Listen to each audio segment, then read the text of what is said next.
E o que descobrimos, primeiro com a Ucrânia e depois adicionalmente com Israel, é que estamos desmoronando. Não conseguimos produzir as armas, estamos ficando sem coisas que realmente poderíamos querer ter para a nossa própria defesa, se você pensar dessa forma. Quero dizer, os americanos confundem ataque e defesa, mas o próprio sistema está se dobrando, está quebrando. Realmente está. E os neocons, claro, não veem isso. Mas o resto do mundo, que nos observa, acho que de forma mais objetiva do que nós dentro do sistema, dentro da América, eles veem isso.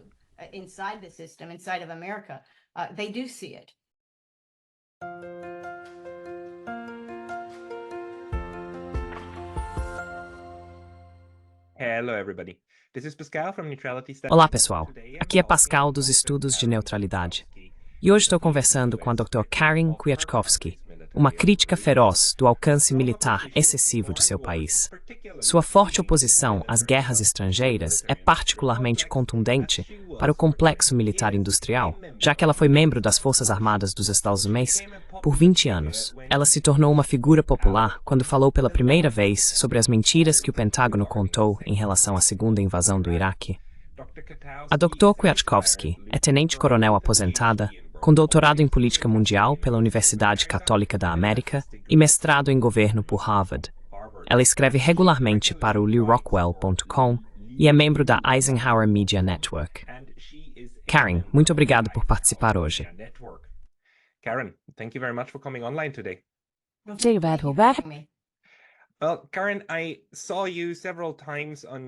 Bem, Karen, eu te vi várias vezes em aparições no YouTube, em diferentes lugares.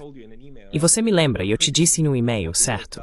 Sua crítica ao que os Estados Unidos fazem me lembra do que também ouço de pessoas como Chas Freeman, embaixador Chas Freeman, e Ray McGovern. Você tem uma visão interna de como o sistema funciona que no final produz guerras em grande escala. Você poderia nos contar, antes de mais nada, quais são seus pensamentos sobre os envolvimentos militares dos Estados Unidos no exterior no momento?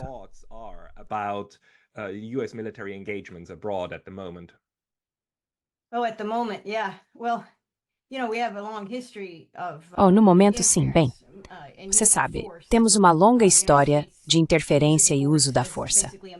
Os Estados Unidos usam a força basicamente como um meio de sua política externa e nem sempre. Geralmente é a primeira escolha em vez da última. Quero dizer, a diplomacia neste país, pelo menos durante a minha vida, diminuiu em qualidade. Não é realmente muito bem desenvolvida. Nos últimos tempos, nem sequer vimos o surgimento de qualquer tipo de estadistas, presidentes que tenham um bom conhecimento e compreensão de política externa, que entendam como exercer o poder brando. Não tivemos presidentes que realmente possam fazer isso muito bem.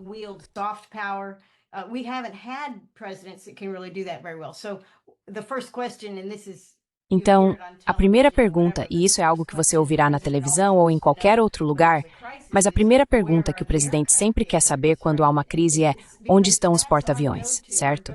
Porque essa é a nossa referência militar e o uso da força. E eu acho que isso vem do legado da Segunda Guerra Mundial, quando nosso país, nós não lutamos a Segunda Guerra Mundial em nosso território, em nossa terra. Então, e ainda estávamos nos preparando. Quero dizer, não estávamos preparados no início da Segunda Guerra Mundial. Mas 4 anos depois, quando acabou, tínhamos essa enorme máquina militar e ninguém mais tinha uma. Quero dizer, ficamos com essa enorme máquina militar.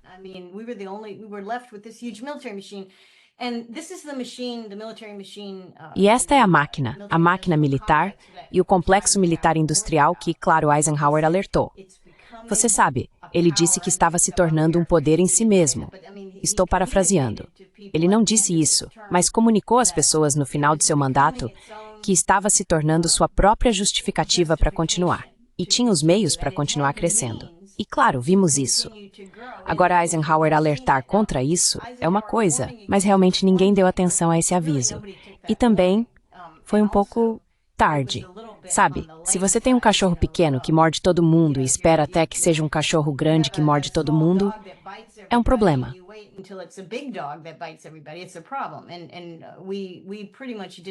E praticamente não lidamos com isso de forma alguma.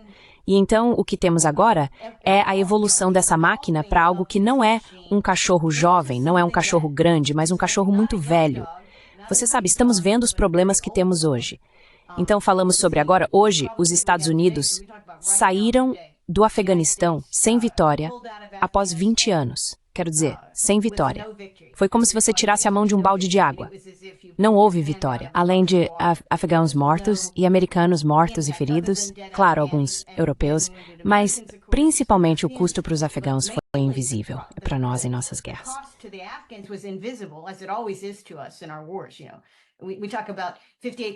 Você sabe, falamos sobre 58 mil pessoas que morreram no Vietnã.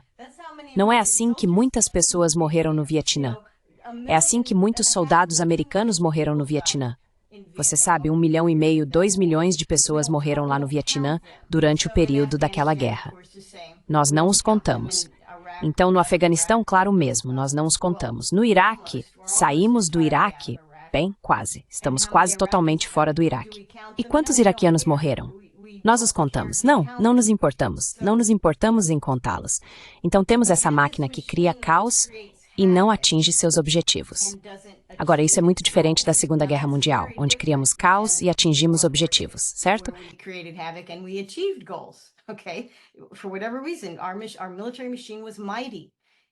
Por qualquer razão, nossa máquina militar era poderosa e venceu uma guerra. E essa é a última guerra que vencemos como Forças Armadas dos Estados Unidos.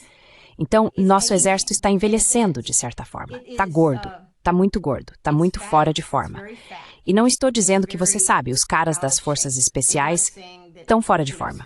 Eles não estão. Os caras das forças especiais não estão fora de forma. Mas o exército como um todo, o complexo industrial militar, não é muito responsivo. É muito caro. É lento, nós evoluímos. A produção industrial militar evoluiu para fazer pequenos números de itens muito lucrativos e muito caros, que também têm uma logística muito lucrativa e cara, que precisa ser mantida.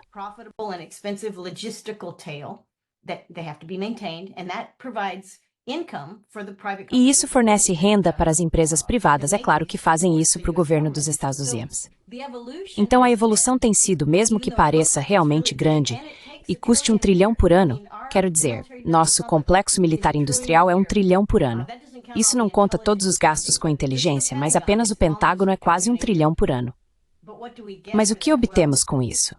Bem, ninguém realmente sabe porque não é uma força militar temível que pode ir e fazer as coisas que o presidente acha que pode fazer. Este é um problema real.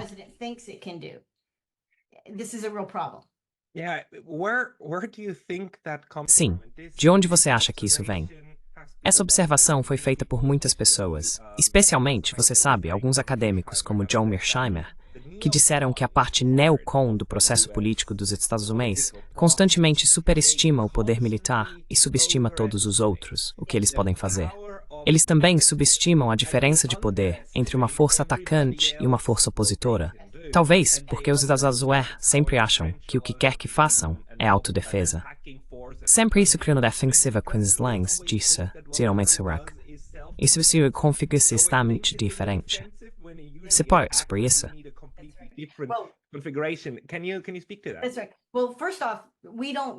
Isso mesmo. Bem, antes de mais nada, não fazemos defesa. Esse trilhão de dólares por ano não nos comprou defesa. A América não pode defender suas fronteiras. E você sabe, eu não quero focar na questão da imigração, que é uma questão atual para muitos países, mas é uma questão atual para nós neste país. Donald Trump tornou isso uma questão. Quero dizer, ele não criou a questão, mas era uma questão sobre a qual ele falava com frequência. E todos reconhecem que nossas fronteiras não estão seguras. Agora, dizemos, bem, esse não é o trabalho dos militares. Mas essa é uma função defensiva que não está sendo realizada.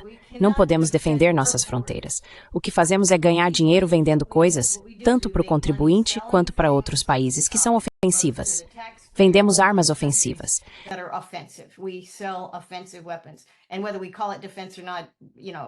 E quer chamemos isso de defesa ou não, uma pessoa comum pode perceber que não é defensivo. Isso é uma coisa. Agora, os neocons têm um problema, têm muitos problemas, mas um deles é que muito poucos dos pensadores e vozes neoconservadores já serviram nas Forças Armadas. Se um neoconservador, digamos alguém que foi criado em uma família neoconservadora, e assim como em uma família conservadora ou democrata, você talvez herde uma perspectiva da sua família. Se você entrasse para as Forças Armadas, o que isso faria é o que faz com a maioria das pessoas que você mencionou que tiveram serviço militar. Isso lhes dá um senso de realismo. Ensina-os a pensar em termos de realidade prática, porque, nas partes inferiores das Forças Armadas, a realidade é o que importa.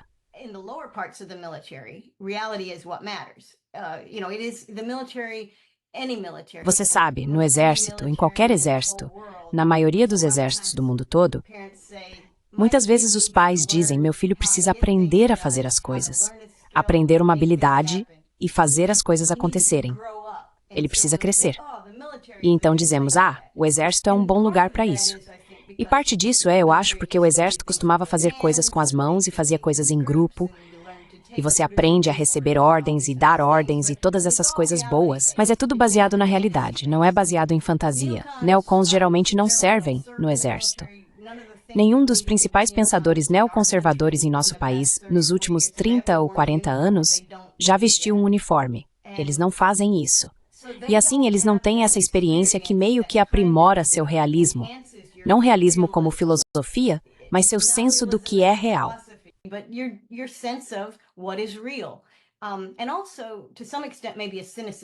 E também, até certo ponto, talvez um cinismo. E isso acontece em todas as indústrias onde uma pessoa está por dentro, certo?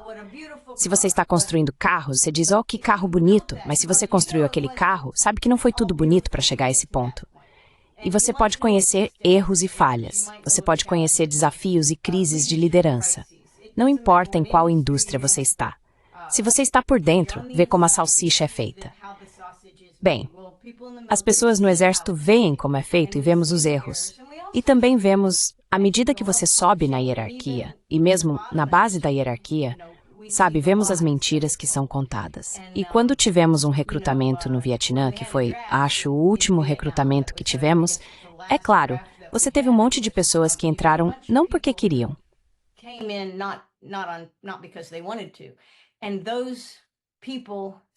E essas pessoas viram coisas e avaliaram coisas muitas vezes de uma maneira muito cínica.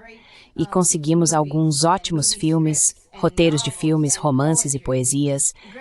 Grandes homens saíram do Vietnã, não porque eram grandes soldados, mas porque criticaram o mundo ao seu redor de uma maneira muito honesta e realista. E eles apontaram o que viam. Temos uma força totalmente voluntária agora e temos isso há algum tempo. E essa força totalmente voluntária praticamente significa que você quis vir aqui, você quis estar aqui. E se você não gosta, pode sair. Então, a capacidade de formar um grupo de pessoas que pode criticar o sistema de forma severa, porque muitas vezes ele precisa ser criticado severamente, essas pessoas não ficam nesse sistema por muito tempo. Você sabe, eles saem como tenentes, eles saem como sargentos.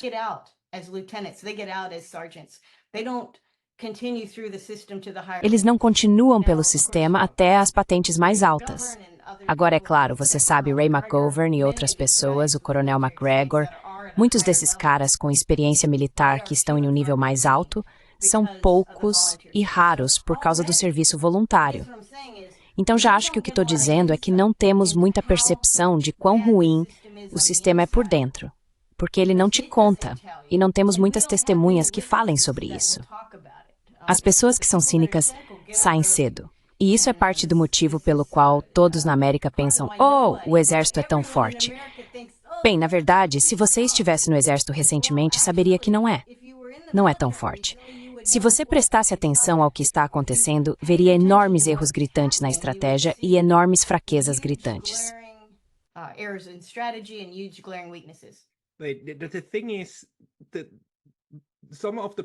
Mas a questão é que alguns dos problemas são tão grandes que, mesmo sem informantes, eles se tornam obviamente aparentes a olho nu. Quero dizer, como a responsabilidade, o fato de que o Pentágono não passa em suas auditorias.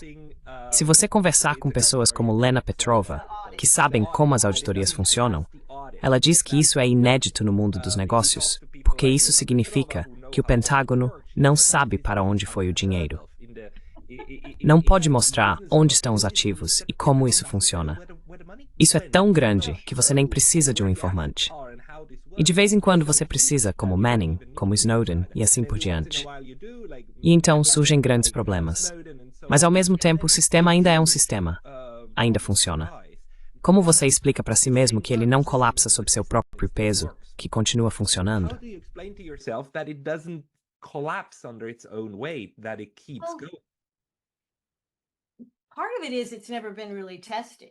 Parte disso é que nunca foi realmente testado, se você pensar bem. E nós estamos, na verdade, o governo dos Estados Unidos, ou melhor, o exército, eu diria, eu não sei.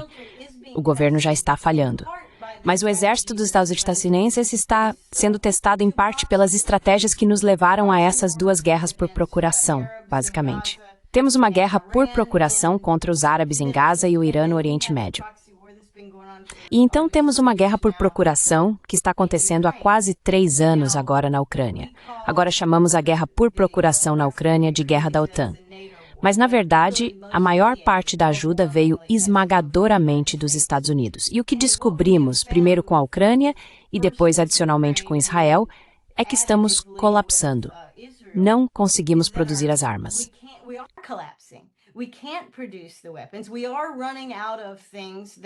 Estamos ficando sem coisas que realmente poderíamos querer ter para nossa própria defesa, se você pensar dessa forma. Quero dizer, nós, americanos, confundimos ataque e defesa. Mas o sistema em si está desmoronando, está quebrando. Realmente está. E os neocons, claro, não veem isso. Mas o resto do mundo que nos observa, acho que de forma mais objetiva do que nós dentro do sistema, dentro da América, eles veem isso. E quando o resto do mundo vê fraqueza, isso agrava o problema. Então, eu teria que dizer que nosso exército não é realmente funcional para o que o exército de um país deveria estar fazendo, que é defender o povo. Não podemos defender o povo. E a outra coisa é que, você sabe, temos controle civil sobre nosso exército.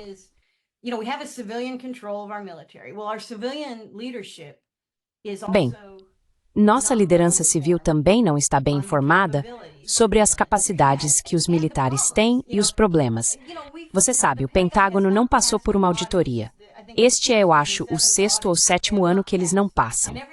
E todo ano, quando não passam, dizem, não conseguimos passar. E então, quando você olha, são como 28 auditorias diferentes e eles só passam em 6 de 28. Então, não é apenas que eles não estão passando na auditoria. Eles estão falhando incrivelmente em quase todas as tentativas de auditoria. Depois de 6 anos, eles ainda estão fazendo isso. E ainda assim, o que acontece? Alguém no Pentágono é demitido? Não, porque as pessoas que poderiam demiti-los, que seriam principalmente o presidente, ou não levam a sério ou não entendem o impacto. Essa simplesmente não é a área deles.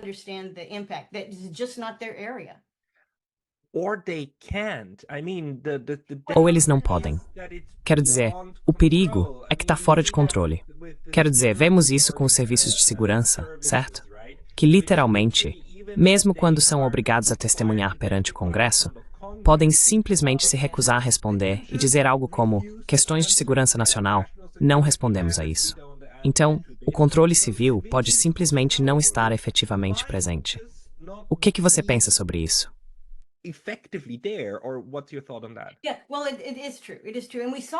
Sim, bem, é verdade, é verdade. E vimos isso muito especificamente na primeira administração Trump, porque a maioria dos presidentes não tenta muito controlar ou gerenciar o exército. Eles gostam do exército. Eles acham que quanto maior, mais dinheiro gasta, melhor. Os generais dizem a eles o que querem ouvir, assim como as pessoas abaixo dos generais dizem o que querem ouvir. Então todo mundo fica feliz. Mas Trump em 2016, 2017, você sabe, ele queria retirar as tropas da Síria. Você conhece a história. E ele é o presidente. O Departamento de Defesa trabalha para ele. Ele mandou retirar as tropas, fechar aquela operação que estava protegendo o petróleo que estamos tirando da Conoco. Acho que é isso. De qualquer forma, eles mentiram para ele. O general Milley mentiu para ele sobre isso. Eles tiveram reuniões no Pentágono. Pentágono, eles disseram, bem, não podemos fazer isso.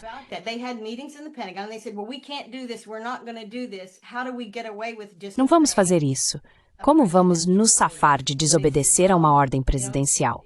E eles disseram, bem, você sabe, quando ele perguntar, apenas diga que movemos esses caras para cá e movemos aqueles caras para lá. Será parcialmente verdade, mas não será. E é assim que vamos mentir para ele. Não vamos contar a história toda e vamos manter as tropas lá porque ele vai embora. E além disso, realmente não gostamos disso. Não queremos fazer isso. Então, houve um exemplo direto de uma revolta dos generais, não uma boa para o povo, mas uma revolta em nome dos próprios generais e do complexo militar industrial e das empresas de petróleo que querem essa proteção e todas aquelas outras coisas. E Trump não sabia disso. Trump não descobriu que tinha sido enganado até acho que provavelmente depois que ele já estava fora do cargo.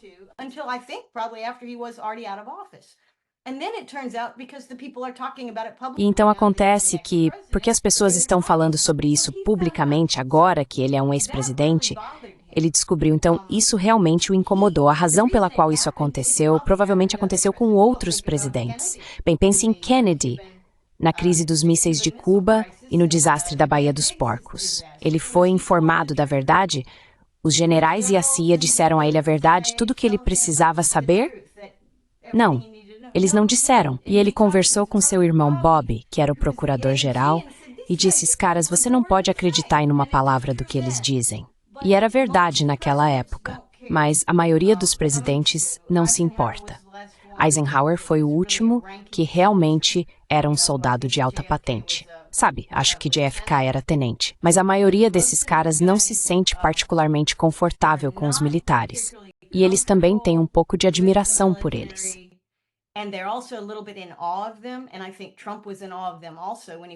E eu acho que Trump também estava impressionado com eles quando era presidente. Mas Trump tinha essa ideia de que, como presidente, ele poderia dirigir a política externa. É isso que a Constituição permite, mas eles não permitiram. Então você tem Biden. Biden não está dirigindo nada, mas as pessoas de Biden gostam de usar a força. Todos eles são neoconservadores na área de política externa. Eles gostam de usar a força e os generais estão felizes em atendê-los. Agora temos Trump voltando, mas não é o mesmo Trump porque ele já foi queimado. Então, quem ele está propondo para ser o chefe do Departamento de Defesa? Você sabe, e é um jovem que tem um problema com os militares, ele é muito combativo e é jovem, ele é leal a Trump. Isso é muito diferente.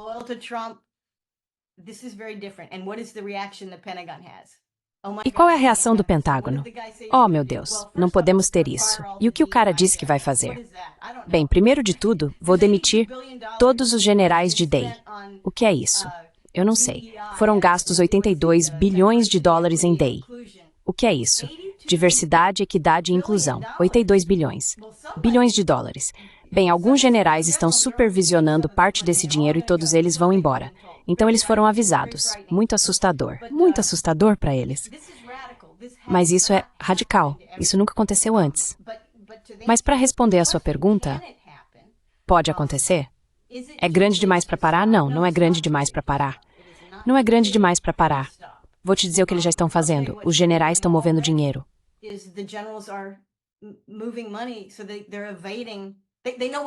Então eles estão se esquivando, eles sabem o que está por vir, então estão tomando medidas. Você pode gerenciar esses generais da mesma forma que gerenciaria um rebanho de gado, entrando em um trailer. Você os coloca num grupo, e se eles saírem da linha, você os acerta com um chicote ou algo assim, e eles respondem a isso. É como se o medo os impulsionasse. Não faz sentido que o presidente tenha que conduzir seus generais porque eles o temem. Mas ele tentou de outra forma, que era o modo constitucional de pedir e direcioná-los, e eles desobedeceram.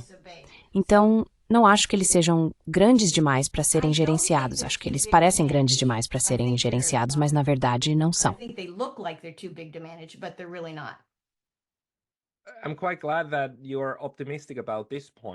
Estou bastante contente que você esteja otimista sobre este ponto. Mas o que você está descrevendo é, claro, uma maneira gerencial de corrigir a má gestão em andamento e contornar as pessoas. Mas, por outro lado, Qual, na sua opinião, seria a legislação mais importante, mesmo que seja irrealista?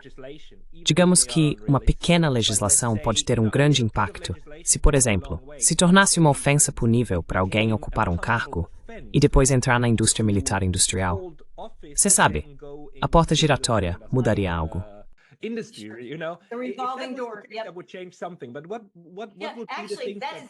Mas, na verdade, esse é um ótimo exemplo. De fato, acho que Elon Musk mencionou isso também. Existem muitas pequenas coisas assim como legislação que proíbe isso. Acho que agora há uma janela de 6 meses. Você tem que esperar 6 meses, então pode ir. E eles dispensaram isso para o atual secretário de Defesa. Só se passou um mês, mas eles foram em frente e dispensaram esse requisito. Então, por que fariam isso? Bem, eles fazem isso porque são fortemente pressionados a fazê-lo. Existem todos os tipos de recompensas, lobby e fluxos de dinheiro, e todo mundo gosta do sistema do jeito que está. Mas, novamente, impedir que as pessoas tirem vantagem da porta giratória é uma coisa. Isso é uma legislação que o Congresso teria que promulgar.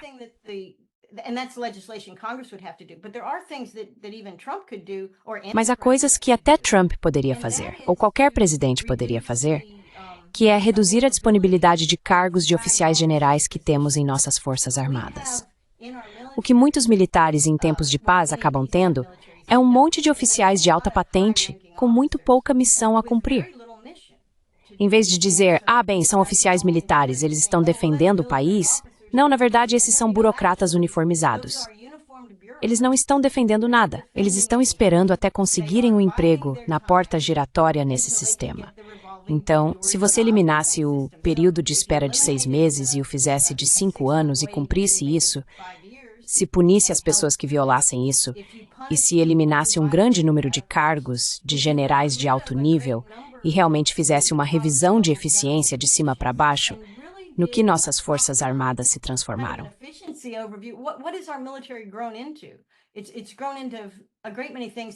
Cresceu para se tornar muitas coisas que realmente não adicionam nenhum valor. E vou te contar, escrevi um artigo recentemente, não faz muito tempo, e uma das coisas que analisei foi como alguns anos atrás, por um período de 15 ou 17 anos, tivemos um comitê do Congresso, que era o Comitê de Realinhamento e Fechamento de Bases. Era chamado de BRAC, B-R-A-C. E essa foi a única maneira em minha vida que conseguimos fechar bases militares. É muito interessante porque quando tentam fechar bases, o Congresso sempre tenta garantir que nenhuma base seja fechada domesticamente. E, claro, no exterior, se um país como a Alemanha nos obrigasse a fechar algumas bases porque disseram tirem suas tropas daqui.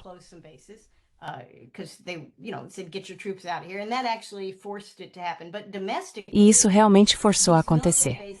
Mas internamente, essas bases militares são pequenas cidades. São pequenas, você sabe, economias locais, economias muito distorcidas, é claro, mas as pessoas não querem que elas desapareçam. Então eles não podiam fechá-las, mas criaram um comitê bipartidário, e eles apresentavam recomendações e fechavam bases. E eles realmente fecharam bases. Eu vi as bases que eles fecharam. Eles as venderam, transformaram em empreendimentos habitacionais e fizeram outras coisas com elas. Agora, na minha mente, pensei, bem, isso é ótimo, deveríamos fazer isso. E então eu pesquisei. Nós economizamos apenas algo como 12 bilhões de dólares ao longo de 17 anos. 12 billion over 17 years. 12 billion over 17 years. 12 billion dollars. Fora da indústria, né? $1 trilhão por ano, sim. Sim, e isso ao longo dos 17 anos em que administramos o programa. Economizamos um total de 12 bilhões de dólares. Isso não chega nem a 1 bilhão por ano, de $1 trilhão ou 900 bilhões de dólares. Quero dizer, é simplesmente insano quão pequeno isso é, e ainda assim foi vendido aos americanos, ao Congresso, a pessoas como eu, como uma ótima maneira de simplificar e reduzir despesas gerais que não são mais necessárias. E, de fato, eu chamo isso de fracasso. Eu costumava pensar que era um sucesso até perceber o quão pouco realmente economizou. Foi um fracasso. Então, como podemos mudar isso radicalmente? O presidente pode fazer isso? O presidente, com apoio do Congresso entre legislação e iniciativas executivas, pode realmente reduzir nosso exército?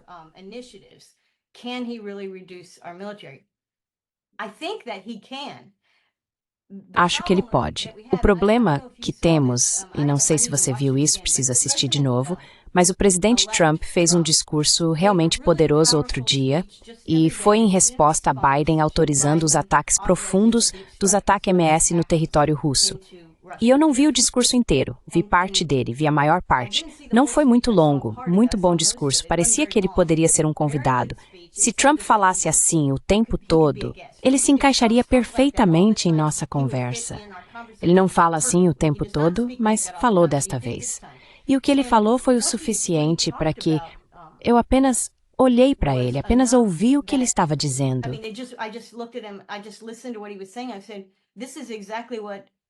Eu disse isso é exatamente o que JFK disse no verão de 1963. Este é o discurso de paz de JFK. Este é o desafio de JFK à CIA.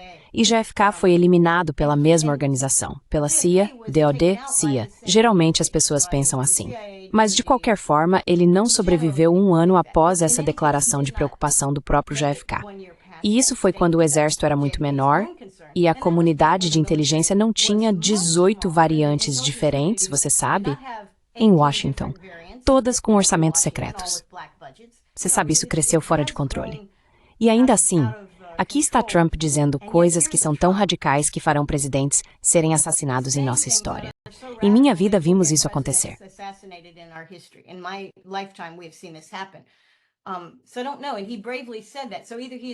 Então, eu não sei. Ele disse isso corajosamente. Então, ou ele é extremamente ingênuo, ou realmente acredita no que está dizendo. De qualquer forma, sabe, acho que devemos dar uma chance a ele se ele conseguir. Mas sim, o que ele está defendendo é radical. Então, é grande demais para consertar? Não. Mas para consertar o exército, reduzir seu tamanho e realmente focar na defesa e atualizar suas capacidades. Porque, francamente, não estou impressionado com as capacidades militares dos Estados Unidos. Quero dizer, olhe para a operação no Mar Vermelho, sabe, contra os iemenitas ou os Houthis. Quero dizer, nem sequer cumprimos essa missão muito restrita com o equipamento que nos foi vendido como algo excelente.